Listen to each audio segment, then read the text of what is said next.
That's better. Ready to get started here? We will try to get you to lunch on time, which is 1 o'clock, which will be outside, and I'll try and remind you again at the end of the panel. Not outside the door right there.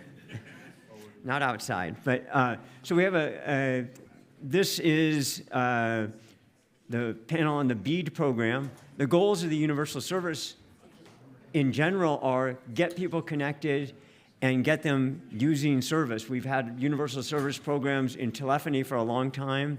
We've had kind of transitioning towards universal service programs for broadband more recently. I thought Commissioner Stark's explanation of the economics of broadband was very good, which was you have for-profit companies that start in dense areas and expand out until it doesn't make economic sense for them to string wires to large distances, satellite companies that can come in.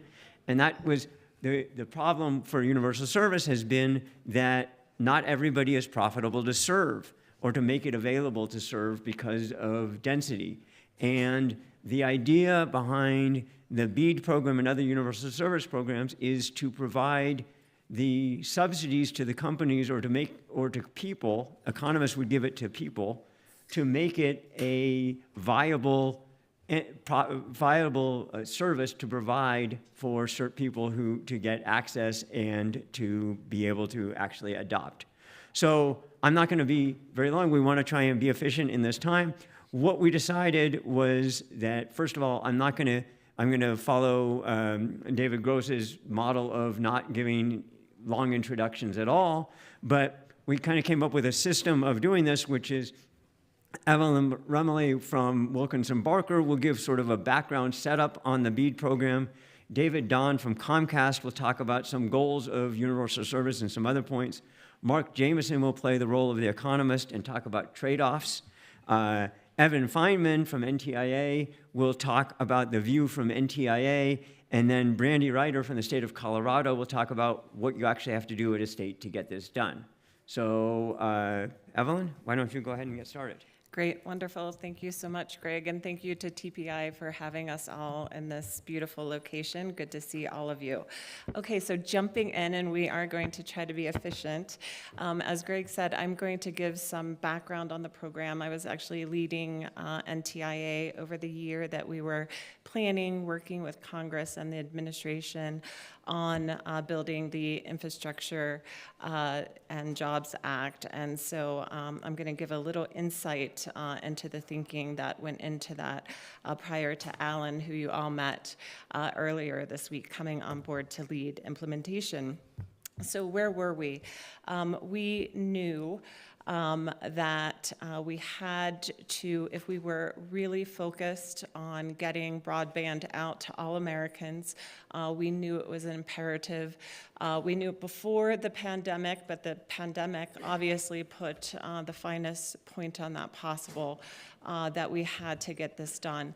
NTIA, where we have quite a bit of experience, as well as the FCC does as well, in terms of implementation of broadband, we knew that we had to scale a program of this size. We would have to work closely with the states. And so, as you know, the IIJA is very focused on getting investment dollars out to the states to build broadband networks. So a bit on the programs that are under the IIJA.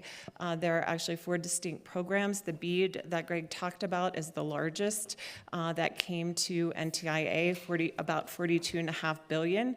That is that last mile connectivity, working with the states to get those investment dollars and those builds out there. The other aspects of the program are $2.75 billion for digital equity, also $1 billion more for middle mile networks, and then $2 billion more to contribute to NTIA's NTIA's existing tribal broadband grant program as well. So that's the full suite of programs. Now, what we knew, again, the goal of this was not just building networks and hoping that Americans would come.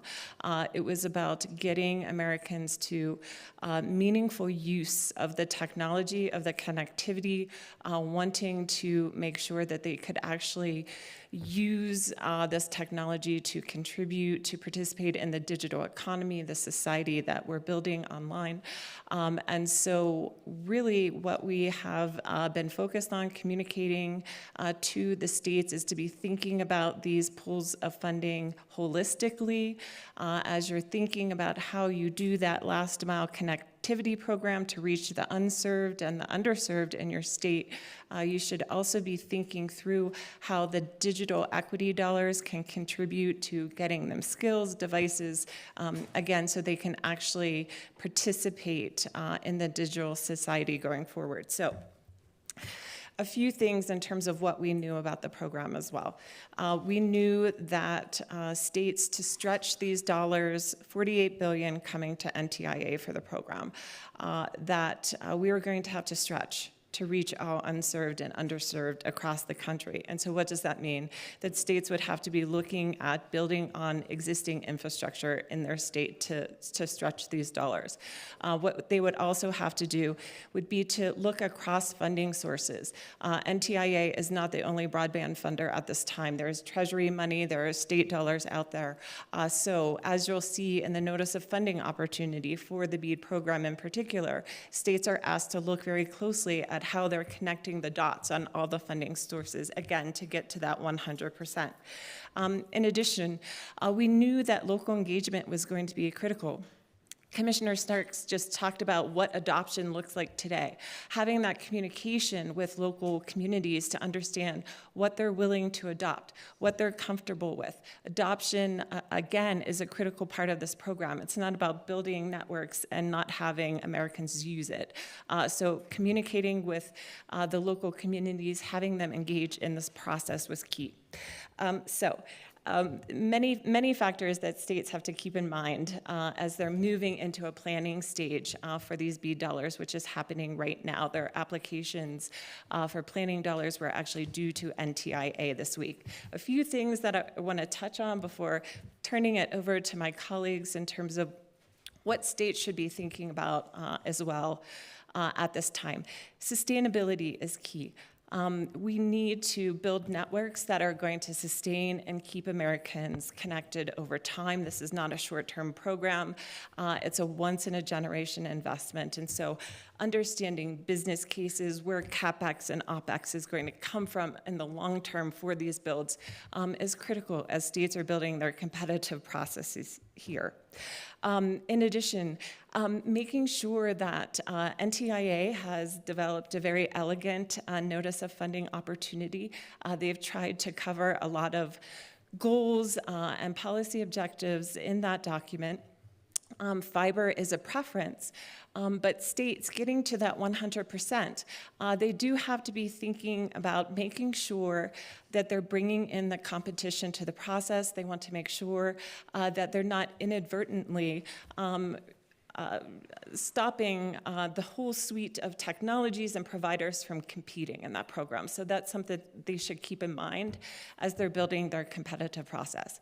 The next thing I'll just touch on is thinking through common platforms. States should be really working with NTIA at this time to encourage them to be doing a few things at the national level that will probably help states, again, get to this 100%.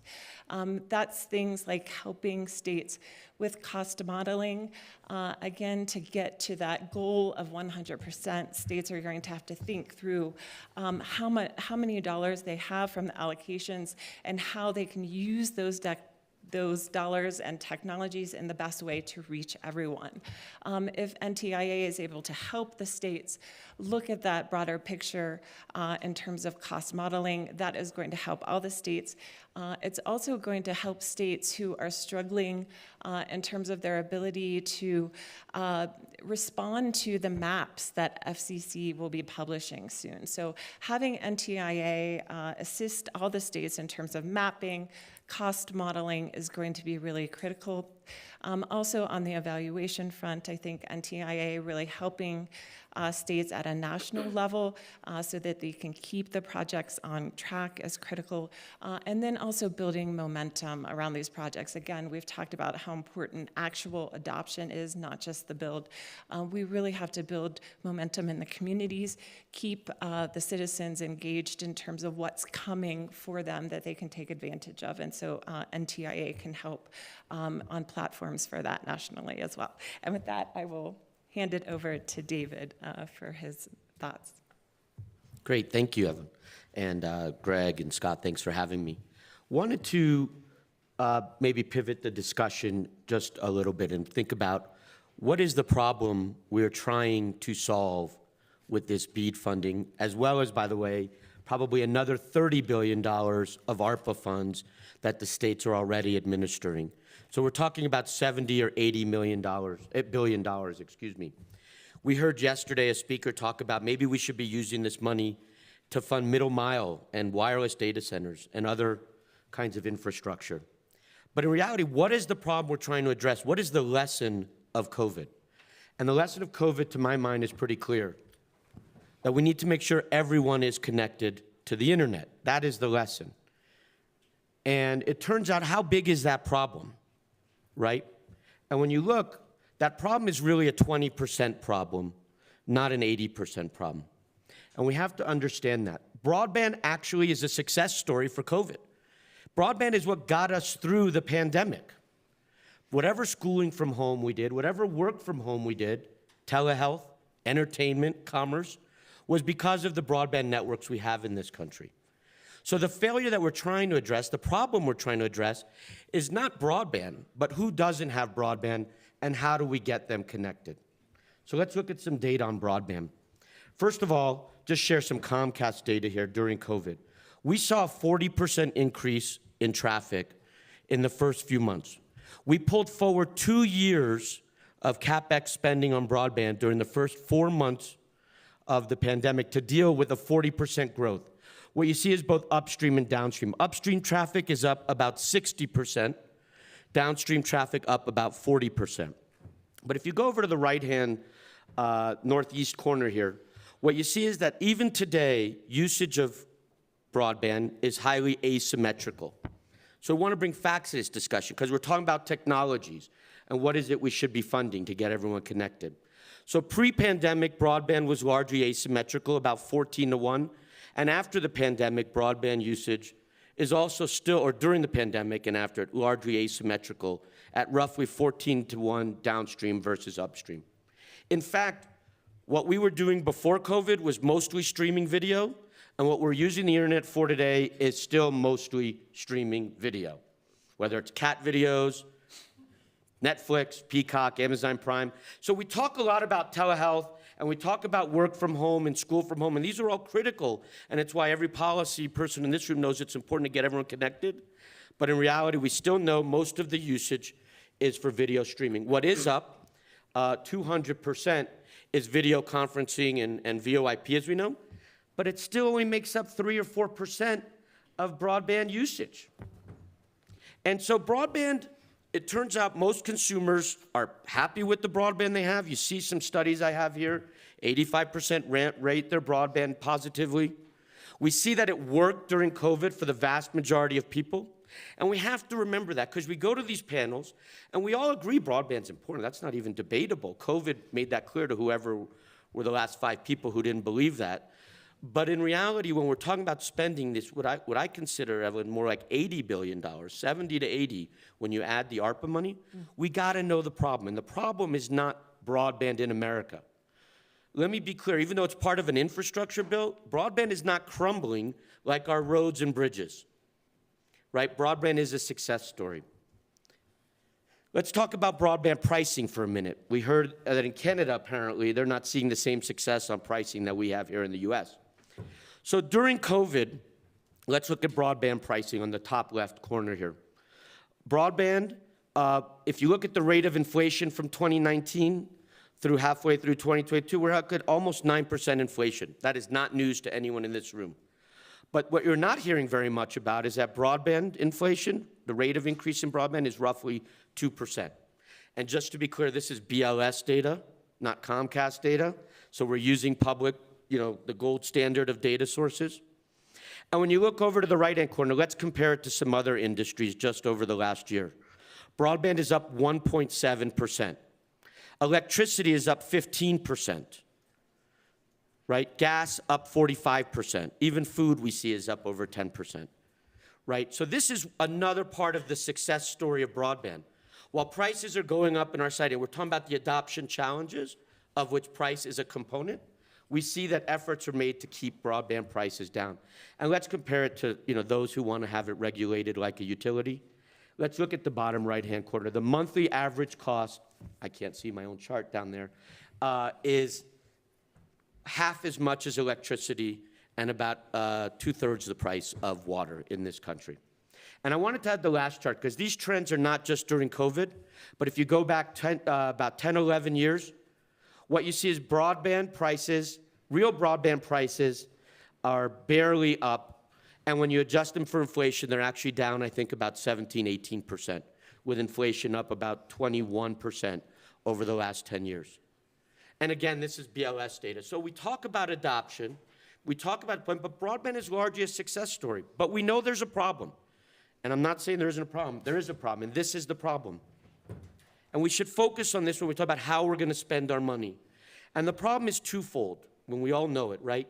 There are about 8 million people who don't have access to broadband, 2.5 million homes who don't have access to broadband. And that is what we're talking about when we talk about spending money to build out broadband. But even bigger problem is that we have over 65 million people or so who have broadband available to them and aren't taking it for a variety of reasons. And that is something Comcast has been talking about for a decade, and everyone else, all the other ISPs are now on board, where we talk about the adoption challenge, whether it's cost, whether it's digital education, whether it's devices. And that's what we've got to really be focusing our efforts on here.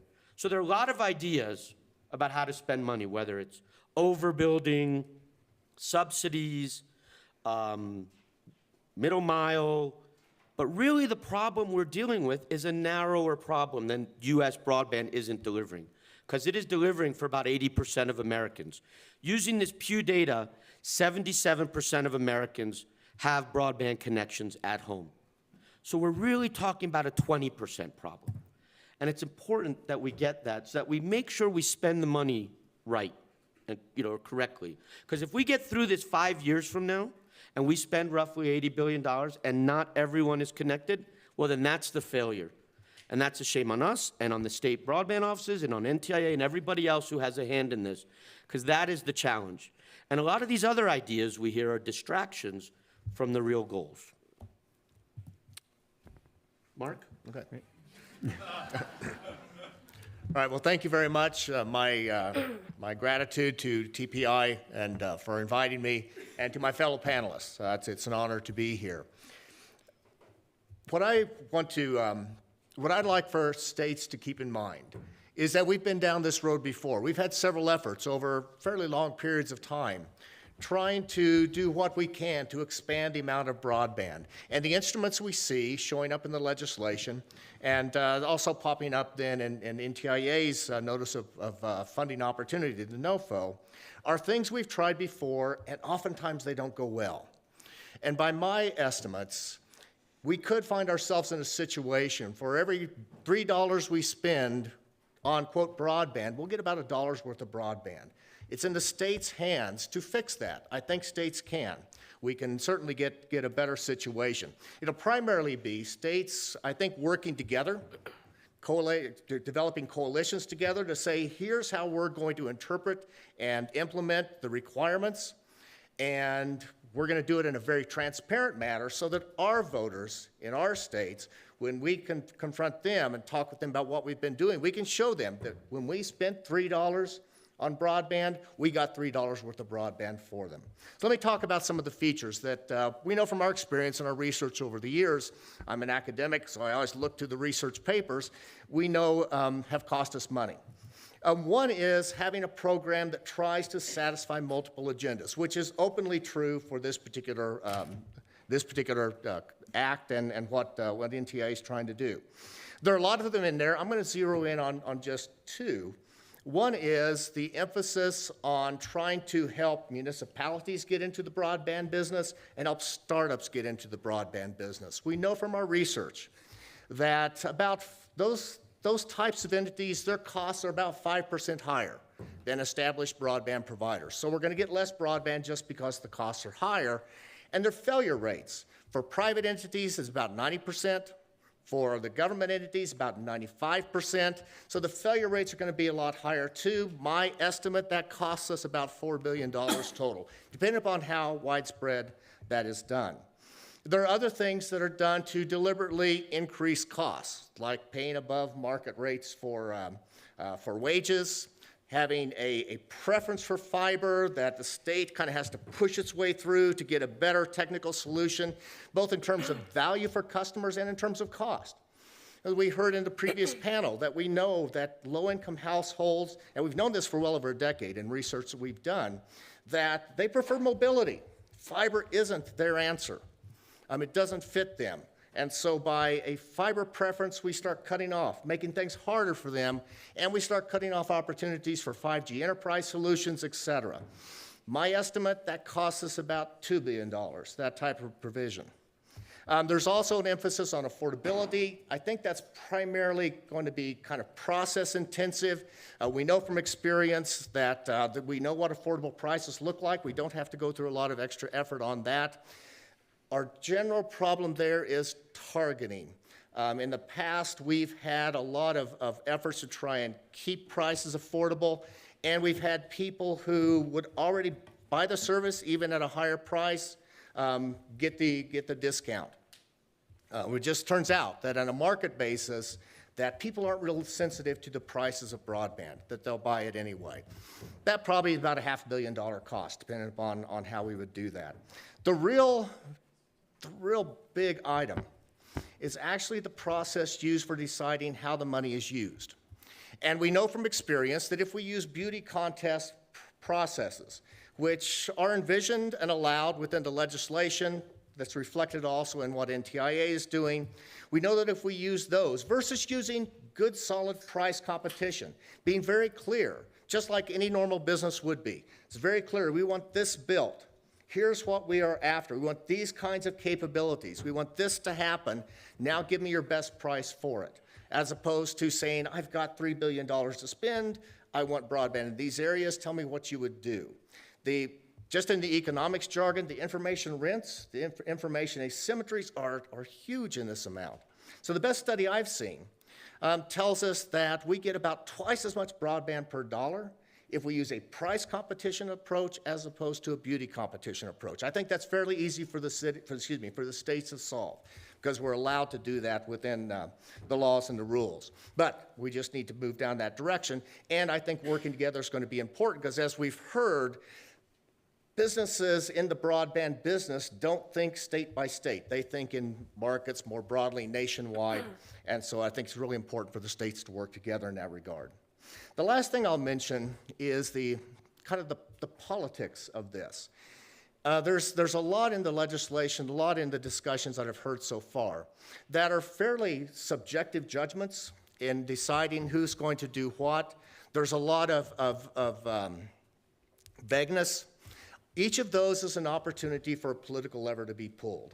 I've been involved in enough grant processes, not just in broadband, but in other areas as well, to know that once the technical experts have looked at the applications and said, here's what we think, that then the phone calls start. From Congressperson so-and-so, or there's a discussion in the hallway in the White House where the conversation is, I don't understand why the Commerce Department is being easy on this particular organization or being hard on this one. These ones are really, really good people. that can get very problematic. The studies that we have from the last time we went through this, which would have been around 2008, 2009, where there was about $7 billion, I think, spent for broadband. The best academic studies that I have reviewed showed that in net we got zero broadband for the money. We got zero broadband because a lot of it was duplicate builds, failed projects, because it wasn't a rigorous price competition process.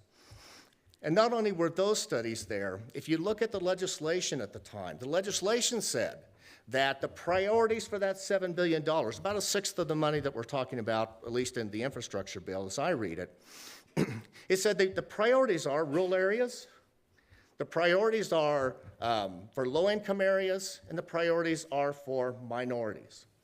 And then, as being academics, some of us looked at that and said, okay, so those were the criteria. Who really got money? The number one criteria for getting money was to have a Democrat governor. Second criteria for getting money was to have a powerful congressperson of either party sitting on a key committee in Congress. The third was, are you serving Native American tribes? None of the other items tended to matter.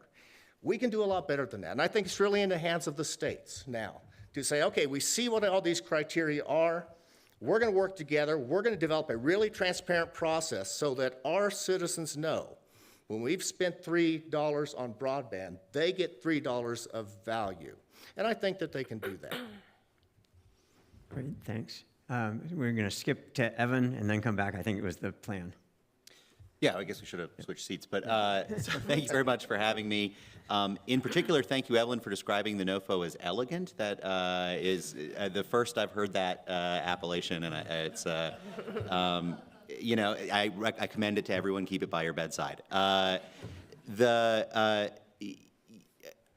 What we are trying to do at NTIA is finally and for all time, provided adequate maintenance, close the digital divide.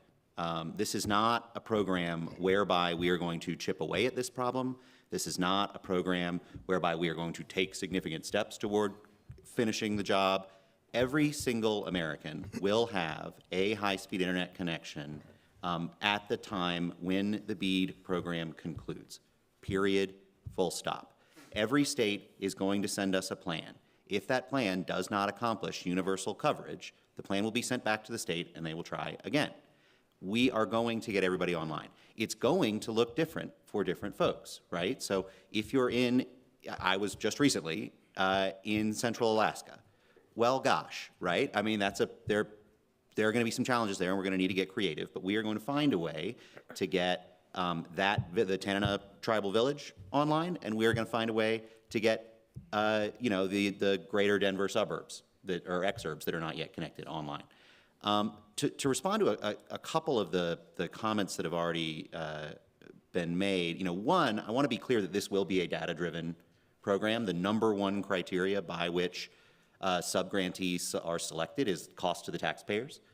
Two, we are going to be getting out data that will reflect effectively a rebuttable presumption as to the cost to serve and necessary subsidy for given locations within a state, and we'll be providing that to state broadband offices so that we don't create windfalls and so that we can properly target the amount of subsidy to the underlying economics of the region. Now, of course, a provider could make a bid on that and say, look, you know, the reason we need greater subsidy here is because your map failed to note a canyon exists here that we have to cross, or you know, the number of locations is in fact inaccurate, and we're going to have to address that, and we have a process by which states are able to address that.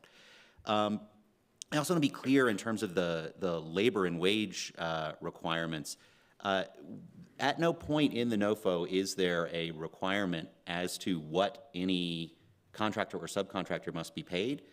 There is merely a reporting requirement should someone be paid below the prevailing wage for their region. Ultimately, I think what's really important here is to recognize that the model has changed, and the states are the primary actors here.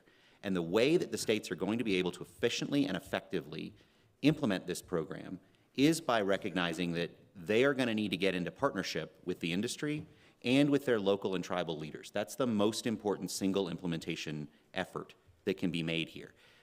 The only way to properly pressure test what we're building and make sure that it works is to go to the communities we're trying to serve and not impose upon them some project that they have not had input into. Rather, and this is a high energy approach, but it's the only way to get it done, is to go and work with them and say to a county, a tribe, a region, hey, this is what we think you need to get all your citizens online. Will this work, right? Because they're closer to the ground. Part of the reason prior federal efforts failed was because they were a top-down approach. They didn't engage the communities that they were trying to serve, and as a result, they missed locations, they provided technology that wasn't the ideal technology, or both. And so what we're going to do in this instance is we're going to solve this problem. And I want to be really clear that, you know, the primary usage of broadband by gigabits is video streaming, sure. But it's also really important that we note that this is not a frivolous undertaking. It is an economic necessity for the future of communities that do not currently have connectivity. You simply can't grow your economy without access to broadband. It's a political demand. When you go to communities that don't have access to broadband, the number one thing you hear from them that they want government to solve for them is, get us online, get us online. I gotta stop taking my kids to McDonald's to do their homework. And that's really important, right? Good government should be responsive government. But finally, and most importantly, it's a moral and an ethical obligation. We have the ability to solve this problem. Failure to solve it is a choice we make. And when you look at communities that don't have access to a high-speed internet connection, the ills that accrue to that community accrue the most aggressively to the most vulnerable members of that population. The elderly are less able to age in place, and when they do so less safely. Children who don't have access to a high-speed broadband connection at their home are less likely to pursue post-secondary education, and when they do, they pursue it at a less prestigious institution, and they do it with less financial aid. The veterans' mental health crisis is well documented, but just while we're up here, we've lost several more. Telepsychiatry is an incredible tool to address that and other telehealth needs, but it doesn't work without a broadband connection. So it's really encouraging that we have these incredible partners like Brandy across the states that are going to help us solve this. And what we're going to do, the fundamental flexibility of this plan, is we're going to solve that problem 56 different ways. 50 states, 6 territories. It's going to look different everywhere. And you know, the analogy I use is a jigsaw puzzle. We've got some of the pieces in the puzzle. We don't even have the other pieces. What we've got is a block of wood and a jigsaw, and we are going to craft, in partnership with local and tribal leaders and other community leaders, as well as the industry, the rest of those pieces we need to fill the gaps in this puzzle, and we're going to get it done, and we need everybody's help. Thank you. Yeah, thank you, Evan. And, you know, just, Brandy Ryder here at the state of Colorado, I just want to say it's great to be here talking about Colorado's efforts in broadband, and, you know, obviously want to thank my panelists as well. And Evan, the partnership with the NTIA is super critical for broadband. You know, how the states get it done, because, you know, there's, like Evan said, you know, it's not a one-size-fits-all. It's, you know, it's individualized to the community at the local level, to the populations you're trying to serve, and the partners and the partners in industry that are in those areas. And for the state of Colorado, you know, a lot of this decision-making comes down to data. And, you know, when we look at broadband from the state of Colorado's perspective, you know, we just wrapped up our statewide strategic plan, and the data that came out of that strategic plan is incredible for us. It's literally one of the first times I feel like we can actually make really good funding decisions based on the actual data, speed tests, and everything that's occurring in the field. And really what it represents is about 14% of Coloradans are either unserved or underserved. So it is basically the 20% we're talking about, roughly. And it's probably a little bit higher because, you know, it was a survey that we collected. And so, you know, that equates to about 166,000 households that do not have adequate service to their home. And so we have quite a big job to do. You know, part of what states need to do is they need to determine what their goal is. And understand the drivers for adoption. And so for the state of Colorado, Governor Polis issued an executive order laying out directives and deliverables for us, because solving the broadband problem really comes down to your vision and your goals. And so with that being said, you know, he wanted 99% of Coloradans connected to high-speed internet by 2027. So we're tracking right along with the NTIA and Treasury and our other partners. And basically for us, we're looking at the drivers of adoption. And surprisingly, and I don't know why I was surprised, but the number one reason why people in Colorado cannot access internet is affordability. The second is the actual physical access, and then the third is not knowing how to use the internet. So affordability is top of mind, and I think when we're looking at investment, subsidizing, bringing down those price points for our residents, and then obviously driving competition. And so looking at that market rate analysis for us is going to be great, because we're looking at business cases to subsidize. There's just, in Colorado, we take advantage, and we're so lucky to have beautiful views, high peaks, 14,000-foot peaks, valleys, rivers, and then, of course, our railroads. But it's beautiful, but it's also a huge barrier to access to the internet. So we're looking at all of that. And I think the government does have a role to play in making a business case in areas that are just historically underserved. And so how do we get there? For the state of Colorado, a lot of this comes, first of all, it starts with community outreach. It is very important to ask communities and our tribal communities, what do they want for broadband? Because if you do go anywhere, they want broadband. And it's not just about streaming, but, and broadband was a success during the pandemic, but it also is a failure for a lot of folks who couldn't get online to do it, education, remote learning. I mean, I know people in the field that literally they don't even think their kids learned anything during the first year of the pandemic. And so, we're looking at making sure that doesn't happen again. But we're looking at community outreach. The state of Colorado polled our communities, and we received 87 letters of interest from every county in the state of Colorado proposing broadband ideas that were crafted by them with their local ISP partners. And so we're looking at all of those. So the demand is huge. It was $2.4 billion in requests. So the demand is there, and it starts with data. And so we're looking at from the Colorado's perspective, we're looking at public-private partnerships. The state's not going to go in and physically build it. We're looking for really viable, sustainable broadband projects that will stand the test of time for this one-time generational investment. And then, like I said, data collection. We're sharpening our pencils to our maps. I think it's a huge deal that the FCC is actually looking at serviceable location data as a basis for decision versus maybe the census block or the Colorado Broadband Office, where we see self-reporting from our ISPs, which, self-reported data is great. It's better than having nothing. But, when you're looking at, your serviceable location being, one structure in a 40-acre parcel, you're probably going to miss some people. And so we're looking at sharpening our pencils to that, because data is where the decision-making is going to occur, the good decision-making. And then I want to really stress the capacity building. This is a huge program. No state has ever processed this much money. And so, we always say we're building the plane as we're flying it. But, as a state, we have focused so much over the last 6 to 7 months on building capacity internally. That includes staffing, consultants, and then also, even on the capacity building side, it's not just within the broadband office. It's like, what other agencies does broadband touch in our state? So it's contracts, it's procurement, it's compliance. We're looking at everything and staffing up. But it's not just the state of Colorado, it's also our communities.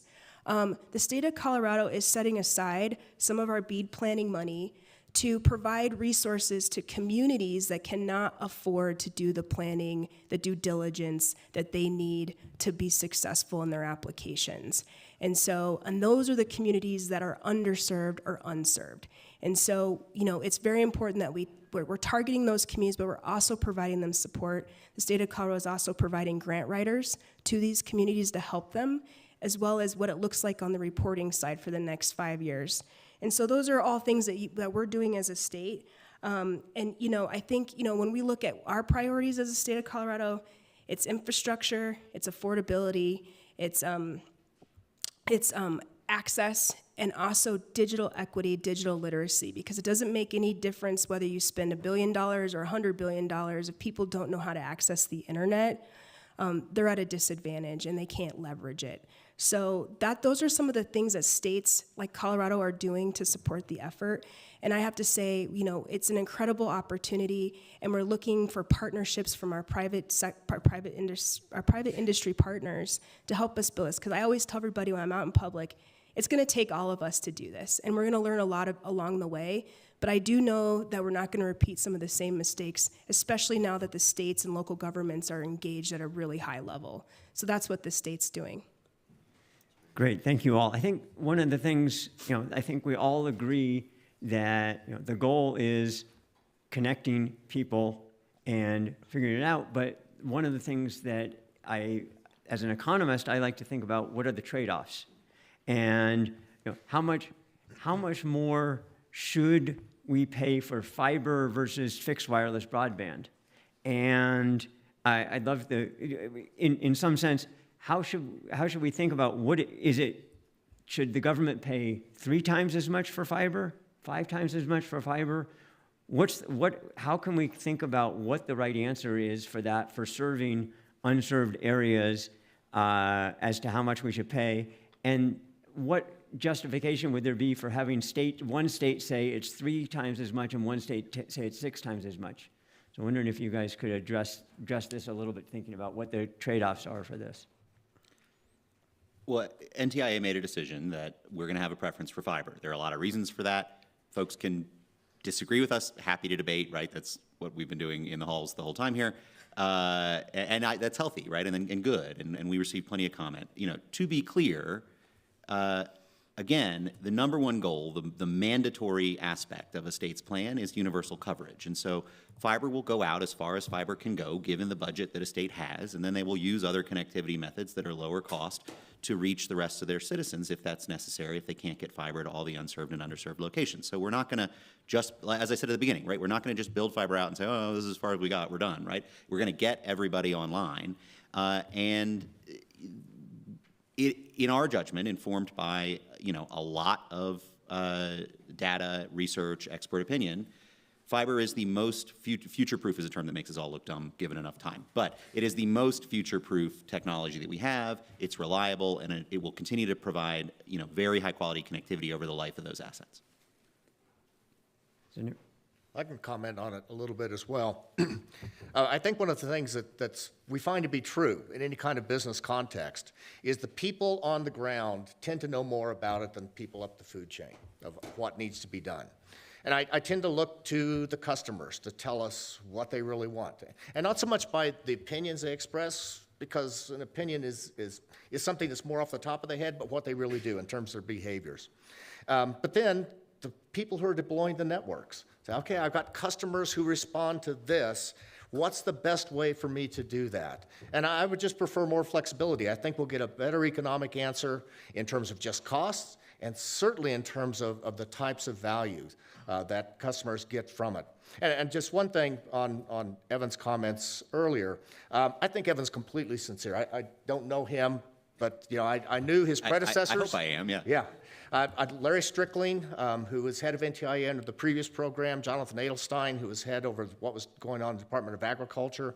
I've known them for years. Those are smart, talented. They say something, I believe them. But you find yourself in processes that don't work as well as you mean for them to work. And so to the extent that states, especially the big thing, is to say, here's the kinds of things we think the networks need to be capable of in our particular areas, and give me your best price for it. To the extent we can do that, we'll do far better jobs for our citizens than otherwise. Greg, just a quick point. That question is so 2020. There are no trade-offs that have to be made right now, it feels like. Right? With $80 billion, we should be able to cover the country with broadband. And I think Evan's right, predominantly fiber-based. It's a lot of money to cover the last 20%, and or 2.5 million homes. So I think in a world where Congress allocates unlimited resources and the Fed prints dollars, we have that luxury right now that we're not making these difficult trade-offs that we've made historically. I think that's the answer.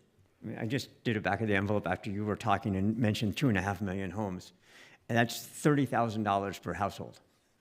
Right. That's a big number, I think, but maybe I'm wrong, but $30,000 per household seems like a lot. But Now, we but do have the to use a trade-off- lot but of the- these but the- resources for but the adoption, The right? trade-off, exactly, the trade-off can go towards the other piece, which is adoption, which is a lot more people, right? That's right. And I was wondering how the states think about the trade-off of the resources that could be used. You want to get everybody connected and push fiber as far as you can, but then doesn't that take away money from adoption programs and other things like that? Yeah, so, the state of Colorado just went through an exercise where we're evaluating 2 scenarios that speak exactly to the trade-offs. Fiber is more expensive, and in Colorado, it's roughly, in some areas, 83,000 to 120,000 per passing. So, because it's just a mountainous state, we have serious challenges. But, in our scenario planning, to do all fiber means we're covering less people. The best scenario is a fiber kind of alternative technology mix, because it's going to be hard to get fiber in some areas of Colorado. So we're looking at that very situation where scenario 1 is yes, more fiber, less people to pass. And then the scenario 2 is, okay, it's a little less fiber. Let's make a case to Treasury and the NTIA for some sort of technology variation in hard to reach places so that you can get people a better coverage and more than 25.3. Though we probably could get to 120 with alternative technology, but I've never had it, and I live in Colorado. I live in rural Colorado. I've never had it with the best broadband I've ever had. So, it's going to be, we're looking at those trade-offs right now and to see what makes sense. But they're real. It's expensive to pass every single home. It is. So another question that, being an economist, that wasn't mentioned at all was price. How do we ensure that we're basically funding monopolies in these rural areas, and we need to figure out what the price is going to be allowed to be charged for them, and how do we rate? And my understanding was you're not allowed to regulate price. So how do we figure out what the right way to go about getting to the adoption when you have a monopoly provider that's not allowed to be price regulated? Well, there are a lot of different approaches. I mean, first is it's in the incentive of the network operator to offer service that's at a price point that most of the potential customers can afford. Broadband is very expensive for low-income households, and we've stood up some really impressive programs like the ACP that work to solve that. Some of our large providers have also long had very low-cost plans that they make available. I wish they were more broadly known, but that, that they make them available and that are excellent. Comcast's Essentials program is fantastic, by the way. The second thing is a scoring criteria in subgrantee selection can be, the state can assign weight to the least cost offerings for people that are there.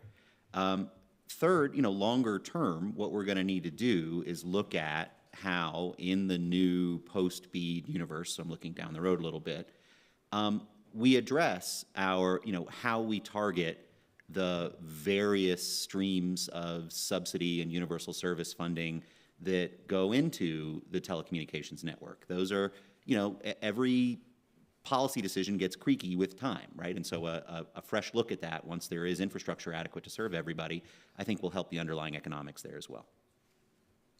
You want- Go ahead. Yes. As I've looked at these programs or similar types of programs around the world, what tends to work is for the entities providing the subsidies, regulators in a lot of countries, to say that the price is part of the deal. You're only getting a subsidy to cover cost minus price. How do we keep the price from creeping up? Well, part of the agreement is that this is what your price commitment is. Some countries, Israel, for example, very specifically, price was the heavy score on the licensing that they did. But it's like Evan said, when you make it part of the evaluation and it's part of the commitment, and that's what you really have to hold people's feet to the fire, because 7 years from now, people aren't so excited about this program anymore. Are you really going to stand up when somebody doesn't obey the rules? That has to be part of the program. I know some states are looking at commitments that you'll price the same in the market that you're getting funding for that you do in the rest of the state. So there are different tools states are using. So that though requires you to have operations elsewhere, right? Presumably, So yeah. Comcast would be okay, it would be subject to that, but Greg Roston Cable Company wouldn't be. And I'll just add that the NOFO also requires applicants and the states, the eligible entities, to have a middle-class affordability plan as part of their state planning process. So that is built in addition to the competition process that Evan talked about. Overall, they need to address that in their planning. And the state of Colorado has the same. We require a lower cost plan for all of our funding, not just federal funding, but state funding as well. Okay, I want to go, I'm going to do one question from the, I'm going to mash up a couple of questions, actually, which is, one was how will supply disruptions in the supply chain affect things, and the permitting delays. So this is basically, how do you worry about all these different cost things? If we have a limited number of people who know how to put fiber in or other things like that, and the costs of permits and delays and that sort of thing, how do these all affect what's going to happen? Is it going to drive up costs by trying to do this all at once and all with fiber? Well, I can jump in for a second, Greg. So, and I'll add to that maybe the lesson from RDOF that we talked about earlier, which is how do you find qualified applicants, right? You're a nice guy, Greg, but hopefully you're not building broadband on the Roston network here in Colorado, right? I mean, your point implied that. And so you've got to find qualified applicants. This is a challenge the FCC's had for decades, and now the NTIA and the states are going to have this, which is this is not a business for people without scale, companies without resources, companies without experience. You see the FCC now disqualifying long-form applicants in the RDOF because they realized they probably can't meet their commitments. And so states are going to have to really make sure that folks they're partnering with have the capability to obtain the equipment, deploy the equipment, have the labor to install the equipment, and make sure they're qualified to stay as providers. So it's about scale and making sure you partner with the right folks. And I'll mention Comcast is applying in many states. Yes, we anticipate that. We have requirements related to the financial wherewithal of applicants.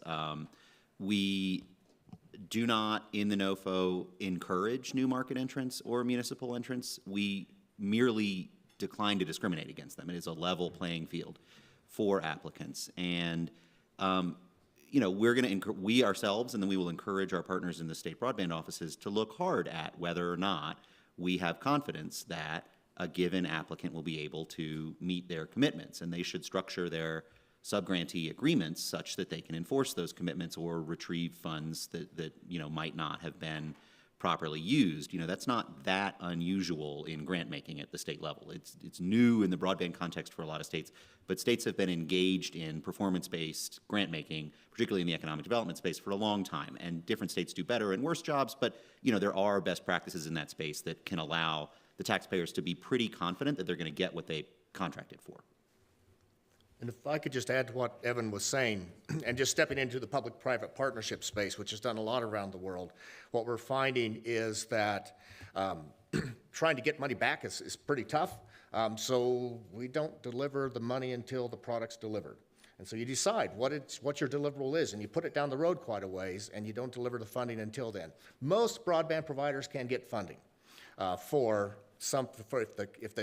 if the investors believe that the government's going to keep its commitment. The government doesn't have to provide the money up front or even soon. Yeah, I think that would be, taking my moderator hat off for a second, to have something incentive compatible in the terms of economics where if you guarantee there's going to be government money if you succeed, then investors will take that and use that as a funding thing as well. It strikes me that we didn't address the supply chain portion of the question. Yeah, that's bad. There's not a ton to say there. It's a known issue. It's one that a lot of really bright people in the private sector and in government are working on. It will drive costs and delay performance. Everybody's aware of that. That's not, we're not going to be if somebody's earnestly attempting to do the job, right, and they place an order for fiber and that it's going to take 11 months to get their fiber order filled, that's fair. There's not going to be a penalty for them in that instance, provided they did, move with due speed to accomplish their goals. And if I could chime in again, just to add to what Evan is saying. Again, what we've learned in the public-private partnership space is the allocation of risk is critical. There are only so many risks a government can bear. The private sector has to bear these other risks. Supply chain, I would think, it's a private sector problem. And so you've made the commitment that you're going to do some work. If you struggle, that's your problem. It's not the government's problem. Yeah, and on the labor side of things, for the state of Colorado, we recognize, there's a supply side, which we cannot control, and, the labor side as well. One of the things that we're going to probably launch here with our BEAD funding, is a labor program in partnership with like the Colorado State University, University of Colorado, and some of our state colleges and metro state and community colleges to really bolster the labor force by skilling up individuals to support the industry. Now, it might not necessarily equate to, like network engineers, but there's so many other people that are part of these broadband bills, like, mobilization, flaggers, all of that, surveyors. So we're going to put some money, and we're going to invest some money in trying to skill up some of our labor force to help support industry. We think that's important as well. That's an area where we could all really use an assist from the private sector. A problem that we have is that many, if not all, state workforce, sometimes it's at a board, sometimes it's in the college system, but what they do is they look at backward-looking economic data before they spin up a new program. And so if things are left as they are currently designed, what will happen is we'll experience the labor shortage before the workforce development system spins up. If industry or partners of industry can deliver verified future demand numbers to states early, they can use that to spin these programs up now, but many of them are not going to do that absent that kind of firm future demand prediction from industry. Yep. This has been great. Do you have anyone want to have a closing comment on anything before we? Okay, so I want to. There was one over there. Great. Sorry. Hi, Stacy Pies from Crown Castle. I wanted to press on the permitting delays issue. So we all know what the ultimate outcome is if you have delays in permitting. And Brandy talked about what they're doing in the state of Colorado to ensure that communities have the resources they need. But I'm curious what NTIA is doing to work with municipalities to ensure that communities have the personnel, the training, the software, because at the end of the day, that's where the rubber meets the road. If the communities can't permit the deployment, it's not going to happen. So we're hiring staff in every single state and territory who will be there on the ground to support that state or territory's efforts. A part of that, a requirement in the NOFO and a big work stream for those staff people will be identifying legislative or regulatory barriers to swift, cost-efficient deployment of broadband infrastructure or to adoption, and working to level those barriers. It is delicate. It is not, if we're putting on our proper federalist hats, right, it is not the federal government's role to tell a state what its laws or regulations ought to be. But what we can do is identify where where those laws or regs are going to have an adverse impact, share that information both with the state and with the stakeholder community that we're going to pull together. And that's one other thing that as a call to action for everybody here and watching. In every state and territory, there will be the names will be different and far cleverer than I could come up with now, but there will be a coalition or a network of interested parties. So not just the industry, not just local governments, not just the state government, but the health sector, the first responders, the education sector, the tech sector, who will come together, retailers, and support this effort and lend their voices in support of whatever changes or new programs need to be implemented to successfully deploy these funds and get network out to everyone. And I encourage everyone to be on the lookout this fall and winter for the formation of those groups. And please join. I mean, we need your help.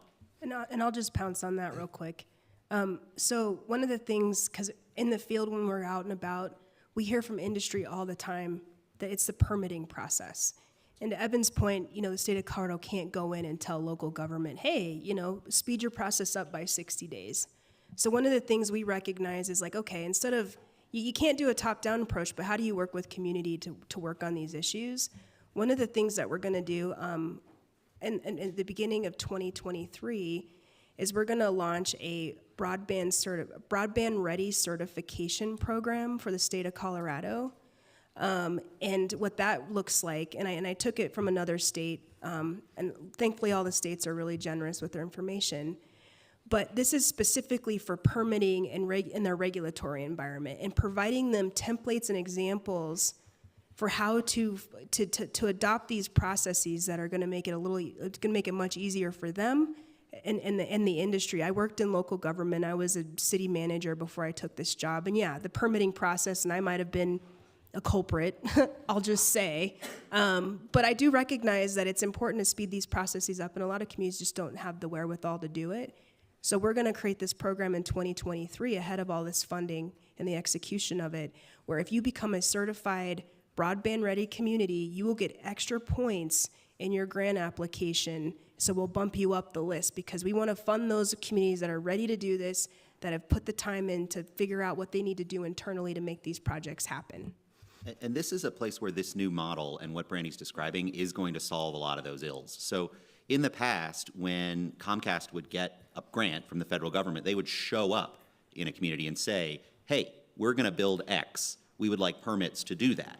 It is very different when the community is a partner in the pursuit of this funding, because it completely changes the way they do it. It stops being, okay, here are the forms you have to fill out, and it becomes, yes, we share with you the goal of getting this project built, and we will begin working on whatever permits or permissions are necessary to make sure that you have access to poles, rights of way, et cetera.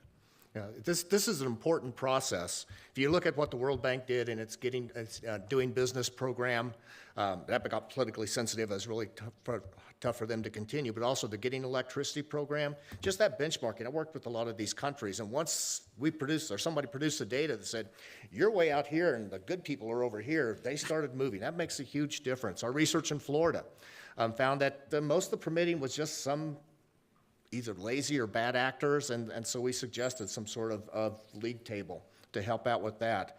The city of Miami is trying to develop a process you might call a most favored nation process. Once a permit is granted, anybody that looks like that, theirs is granted as well. I don't know how that's really going to work out, but that's what they're working on. Great. I'm going to cut it off here because it's lunchtime, 10 minutes past lunchtime. So thank you all very much for a great panel. And look forward to it. So out the doors, not outside, but out the doors of lunch. You want to make the announcement?